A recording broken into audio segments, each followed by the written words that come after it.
안녕하세요. 저는 30대 끝자락에 아슬아슬 걸쳐있는 유부녀입니다.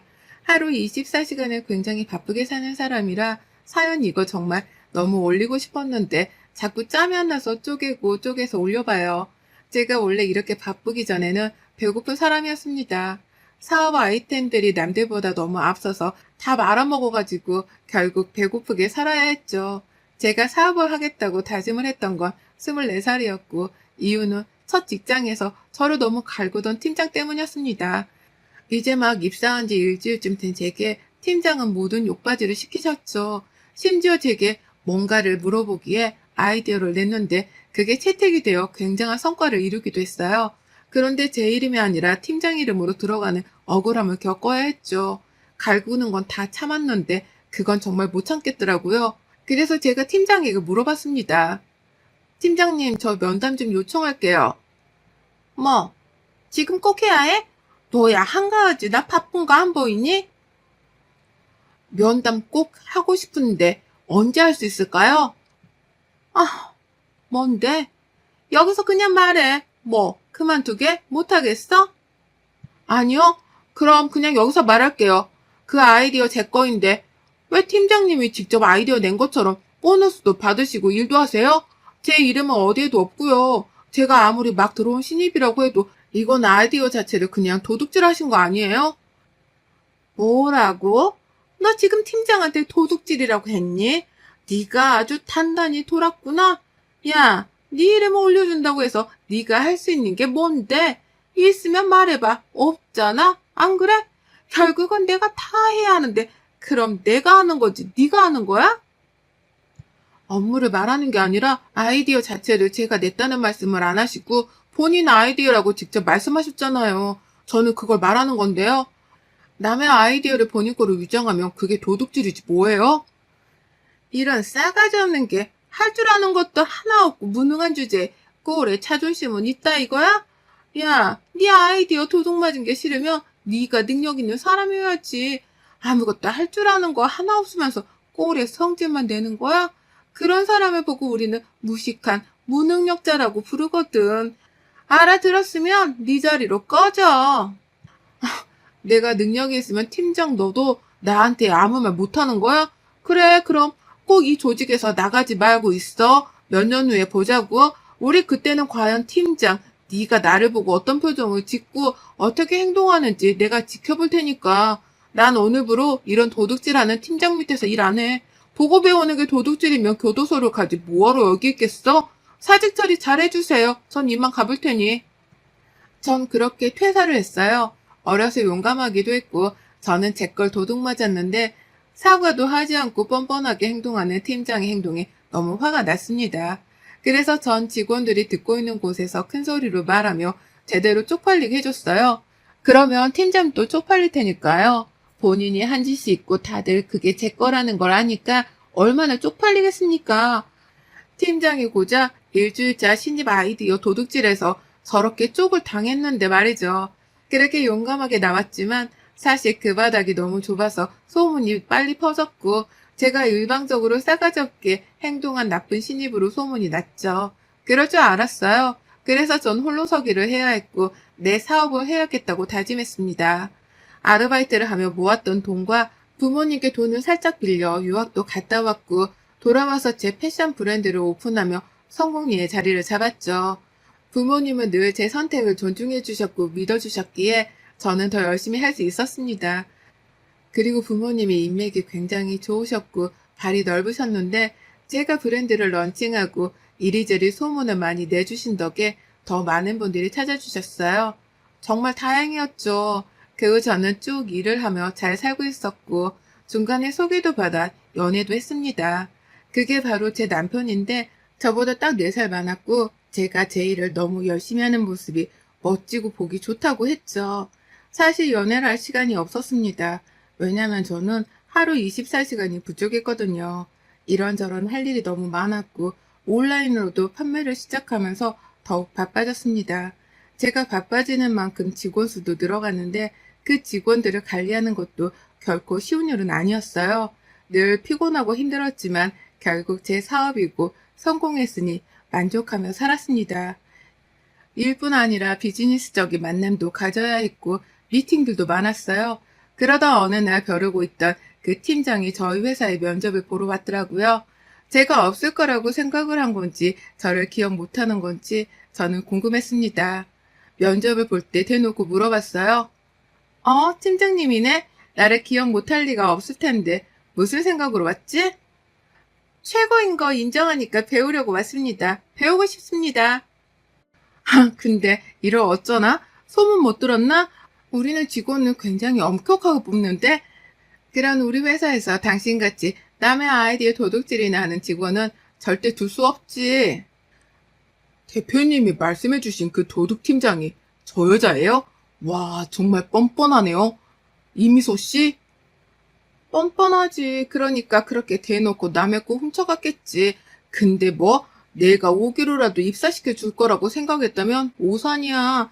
우리 회사는 장난이 아니거든. 그리고 애초에 당신은 스펙부터가 자꾸 미달이야. 뽑을 이유가 하나 없어. 인성 거지 같고 제일 귀한 손은 더럽고 센스도 부족하고 성질머리는 더럽고 어쩌나? 나가 내 회사에서 아참 그리고 나에 대한 소문 아주 더럽게 냈었지? 덕분에 매장당했는데 이제 팀장 니 턴. 그때는 직원들 앞에서 그렇게 말하시길래 당황해서 저도 모르게 막말을 했어요. 아이디어 훔친 것도 정말 죄송했고 막말한 것도 그 이후의 행동도 다 죄송합니다. 응, 당연히 죄송해야지. 앞으로도 꼭 그렇게 고개 숙이고 살아. 그게 딱 어울리는 인생이니까 나한테 더 밟히면 죽게 생겼는데 이만 나가보지 그래?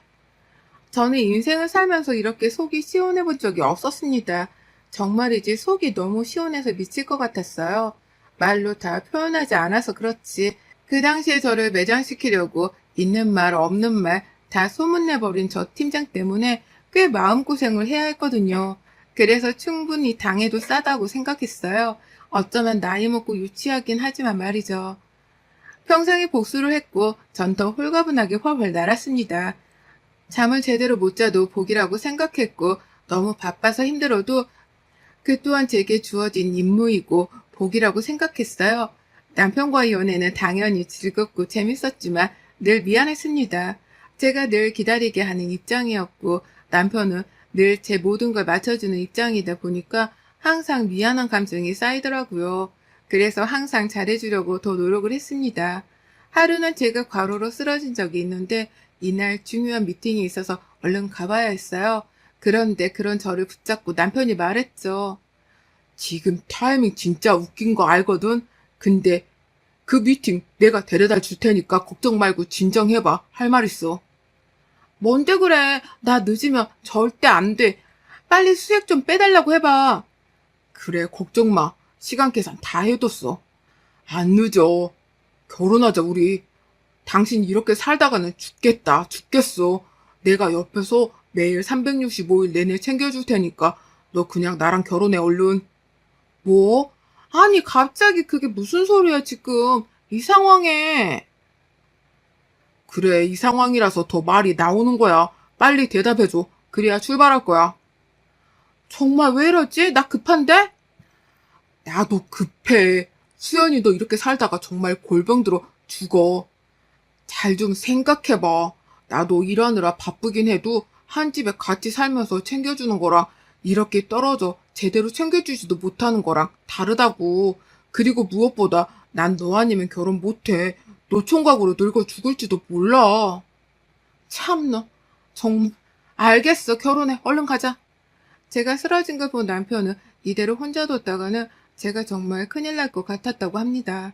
그래서 결혼을 요구했고 저는 받아줬어요. 저 역시 이 사람이 아니면 그 누구랑 결혼할 생각을 하지 않았기 때문에 가능한 일이었죠. 저희는 그 후 일사천리로 결혼을 진행했습니다. 그런데 남편은 저밖에 모르는 바보임이 변한 게 없었지만 결혼은 너무 현실적인 문제였죠. 연애할 때야 뭐 둘만 좋으면 되고 둘이 결정하고 그랬지만 결혼 후 시댁은 저와 너무 맞지 않았어요. 이게 뭐니? 빈손으로 오지 손님처럼 왜 뭘 사들고 왔어? 어머님 별거 아니고 어머님 딸기 좋아하신다고 해서 좀 사왔어요. 먹어보니까 달고 맛있더라고요. 돈도 그렇게 버는 CEO가 고작 딸기를 사왔어? 백화점 것도 아니고 그냥 동네 과일 가게에서? 네?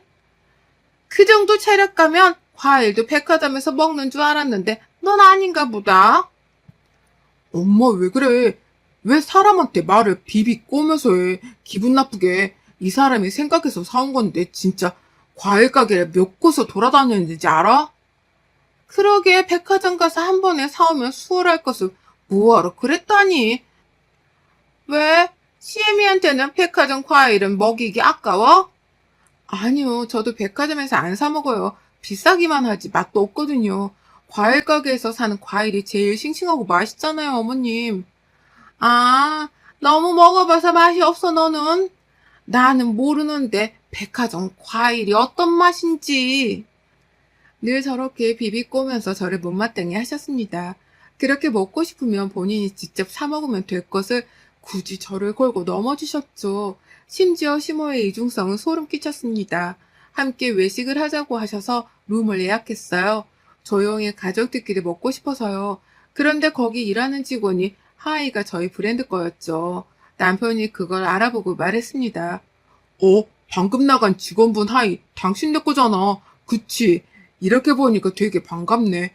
저게 실용성이 좋게 나온 라인이지? 응, 맞아. 방금 여기 일하던 직원 말하는 거야? 응? 방금 나간 직원. 이봐요, 여기서 일하면 돈 많이 벌어요? 얼마나 받길래 그런 비싼 바지를 사 입는 거지? 아니면 돈도 없는데 있는 척 하고 싶어서 입어요? 아니, 우리 며느리가 그 브랜드 대표거든. 그래서 얼마나 가치 있는 옷인 줄 내가 아는데 그쪽이 입고 있는 게 웃겨서 물어봐요. 아, 죄송해요. 정말 죄송해요. 엄마, 지금 대체 무슨 말을 하는 거야? 왜 그래, 정말? 왜, 맞잖아. 그 고가 브랜드 옷을 이런 서빙하는 여자들이 다 입는 거면 너무 수치스럽지 않니? 이거 제 거 아니고 아는 언니가 준 거예요. 그렇게 고가인 줄 몰랐어요. 불쾌하셨다면 정말 죄송해요. 네? 아니에요. 정말 제가 죄송해요. 정말 죄송해요. 아니에요. 제가 주제도 안 맞게 비싼 걸 입고 다녔어요. 비싼 건지도 몰랐거든요. 세상에 정말 그렇게 말씀하지 마세요. 저는 브랜드 옷 입고 계신 거 보고 너무 감사했는데 왜 그렇게 말씀하세요? 정말 죄송해요. 웃기고 있네. 너도 속으로는 뭐 저런 여자가 내 브랜드 옷을 입냐고 생각했잖아? 이미지 관리하니? 어머님 정말 그만하세요. 왜 그러세요?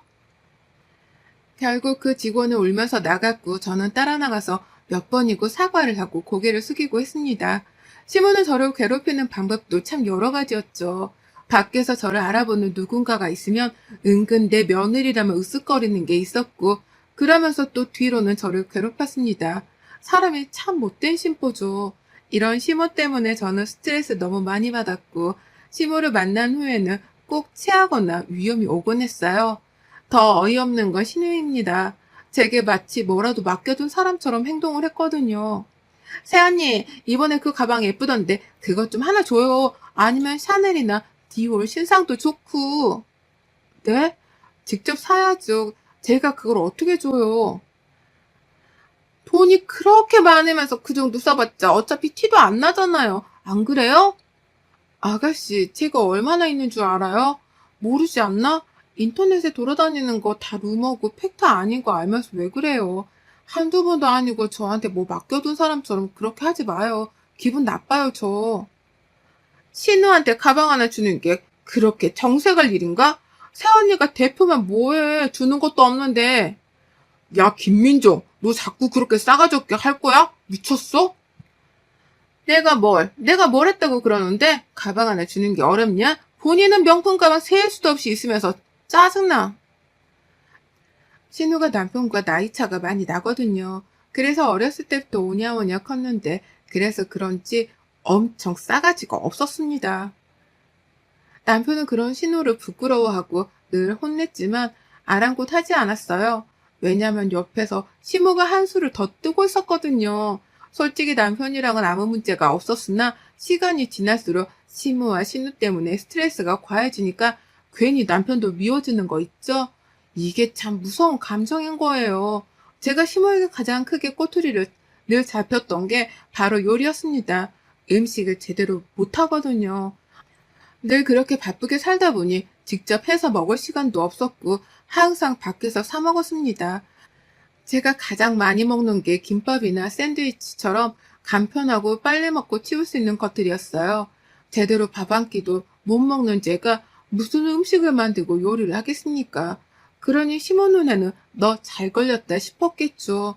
제게 엄청 뭐라고 하셨습니다, 늘. 얘, 너는 칼질을 하나를 아직도 못해? 대체 너희 엄마는 무슨 생각으로 널 시집 보낸 거야? 돈이 없는 것도 아니고 요리하는 걸 좀 배워야지. 언제까지 이럴 거야? 엄마, 그 사람 음식할 시간도 없어. 본인 밥도 제대로 못 챙겨 먹는데 뭘 학원을 다녀. 그리고 우리는 우리가 알아서 잘 먹고 사니까 엄마만 그렇게 안 하면 아무 문제도 없다고. 제발 그만 좀 잡아, 이 사람 좀. 너도 시끄러, 자식아. 그렇게 마누라만 감싸고 돌면 네 마누라가 더 욕먹는 거야. 엄마가 이유도 없이 자꾸 뭐라고 하니까 그렇지. 한두 번도 아니고 적당히가 없잖아. 뭐야? 네가 생각해봐라. 애가 시집 왔는데 칼질도 못하고 매번 내가 밥상 다 차려줘야 하면 열받지. 열 안 받냐? 그래서 우리가 한 끼에 몇십만 원 하는 고급진 곳에 모시고 가잖아. 근데 엄마가 곧 죽어도 집에서 먹자며. 그래놓고 왜 그러는데? 시모가 저를 향해 욕을 하며 남편은 10배로 갚아줬어요. 가끔은 그럴 때마다 속 시원하긴 했는데 당연히 스트레스를 안 받을 수는 없었죠. 저도 음식을 해보려고 노력했고 학원을 다녀볼까 했지만 시간이 없어서 다닐 수는 없었고 짬이 나면 집에서 꼭 어떻게든 뭐라도 썰어보고 칼질 연습도 해보고 레시피 보면서 음식도 만들어보곤 했습니다. 옆에서 뭐라고만 안 하면 어떻게든 만들 수 있는데 칼질부터 자꾸 지적하니까 아무것도 할 수 없었죠. 안 그래도 감정이 좋지 않은데 시모는 백수 신우를 저희 회사에 입사시키라고 제안을 했습니다. 말이 좋아 제안이지 그냥 강제로 그렇게 하라고 했어요. 신우는 나이가 그렇게 먹도록 일이 하기 싫다고 이것도 저것도 힘들다며 아무것도 하지 않고 시모 카드로 생활했습니다. 능력도 없고 끈기도 없는 정말 제가 딱 싫어하는 사람이었죠. 예, 민정이 너희 회사면 일할 수 있겠다고 하니까 다음 주 월요일부터 출근시켜라. 아, 나 세원님 회사면 할 수 있겠어요. 내가 가서 일할 테니까 자리 마련해줘요. 네? 아무리 제 회사라고 해도 그렇지 인사관리도 다 규정이라는 게 있는데 아가씨를 갑자기 어떻게 뽑아요? 이거는 대놓고 낙하산이잖아요. 뒷말 나와서 큰일 나요, 정말로. 저는 딱 한마디 대답하고 10마디의 욕을 먹었고 결국 신우 자리를 마련해야 했죠. 그런데 스펙이 너무 미달이라 어떤 자리에도 넣을 수가 없었습니다. 그때 마침 마케팅 부서가 요즘 일이 많아서 바쁜데 보조일을 해줄 친구가 필요했거든요. 보조일을 해줘야 하기에 스펙이 딱히 필요도 없었고 신우가 딱이다 싶어서 그 자리에 채용을 해줬습니다. 이 자리도 들어오고 싶어도 못 들어오는 사람들이 얼마나 많은데 신우는 직함이 없다며 제게 뭐라고 했죠. 뭐예요, 새언니? 저 지금 일반 사원이에요? 팀장, 부장 뭐 이런 거 아니고 새언니가 대표인데 내가 왜 사원이야? 장난쳐요, 지금? 아가씨, 세상 물정을 몰라도 너무 모르는 거 아닌가? 지금 그 자리도 아가씨 능력으로는 절대 못 들어와요. 다른 사람들은 이미 낙하산인 거 다 아니까 제발 잘 좀 해요. 내 얼굴에 먹칠하지 말고. 신우가 하는 일이라고는 솔직히 허드렛 일이었고 일부러 더 시키라고 했습니다. 그러다 중간에 사무 업무를 알려줘 보라고 했는데 다들 두 손 두 발을 들더군요. 이해 자체를 못한다며 도저히 안 될 것 같다고 했죠. 그래서 결국 계속 정리하고 치우고 청소하고 분류하는 단순 작업만 했습니다. 할 줄 아는 게 없는데 어쩌겠어요. 그런데 신우는 폭발했죠. 아, 진짜? 내가 이딴 잡일하려고 새언니 회사 들어온 줄 알아요? 나 더 이상은 못해. 안 한다고. 다른 일 시켜달라고요. 책상 앞에 딱 앉아있고 내 방에 있고 싶다고. 나도. 꿈 깨세요, 제발. 김민정 씨, 지금 여기가 어디라고 대표한테 그런 태도를 보이세요? 뭐예요? 대표라고 지금 나한테 훈계하세요? 웃기고 있네. 진짜 저기요, 새언니. 뒷감당 가능해요? 신우는 시무에게 전화해서 막 고자질을 했고 시무 전화 받기 전에 신우에게 말했죠. 야, 너 그냥 나가. 주제도 모르고 어디서 설치고 있어? 나가 당장. 뭐라고요? 미쳤어요 정말? 너 끌려서 나갈래? 네 발로 나갈래? 5초 줄게. 5, 4, 3, 2, 1. 나가. 네, 어머님, 아가씨 때문이죠? 야, 너 우리 민정이한테 참일시켰다며? 나도 아까워서 청소 한 번 안 시키는데 네가 뭔데 얘를 참일시켜가며 부려먹어? 얘를 그딴 식으로 키우셨으니까 전화해 처먹고 할 줄 아는 게 청소밖에 없죠. 어머님 딸 지금 잘랐으니까 옆구리에 끼고 사세요. 제발 밖으로 내보내지 마시고. 전 그렇게 시모와 신우에게 확 질렀고 마무리는 남편이 했어요. 남편이 시댁에 가서 얼마나 될지 모르겠지만 그냥 당분간 연락도 말고 보지 말자고 했답니다. 한두 번도 아니고 결혼 생활 내내 저를 괴롭히던 가족들 모습에 소름 끼친다며 영 끊고 사는셈 치고 우리 그렇게 살자고 했다네요. 당신 정말 그렇게 살 수 있어? 나 때문에 괜히 그러는 거면 그러지 마. 내 마음이 더 불편하니까. 아니야. 이건 내 가족이기 전에 진짜 너무 심각할 정도로 정이 떨어져서 안 될 것 같아. 내 동생인 게 내 엄마인 게 부끄럽고 창피하다. 정말 미안해. 그래, 고마워. 나 좀 안 보고 살고 싶긴 하거든. 미안하지만. 내가 미안하지. 이제 우리 서로에게 집중해서 살자, 여보. 그 이후 정말 시모, 신우와는 연락조차 하지 않고 살고 있습니다. 이제야 스트레스 지수도 많이 내려갔고 마음이 평온해진 것 같아요. 여러분의 생각은 댓글로 남겨주세요. 오늘도 시청해주셔서 정말 감사합니다.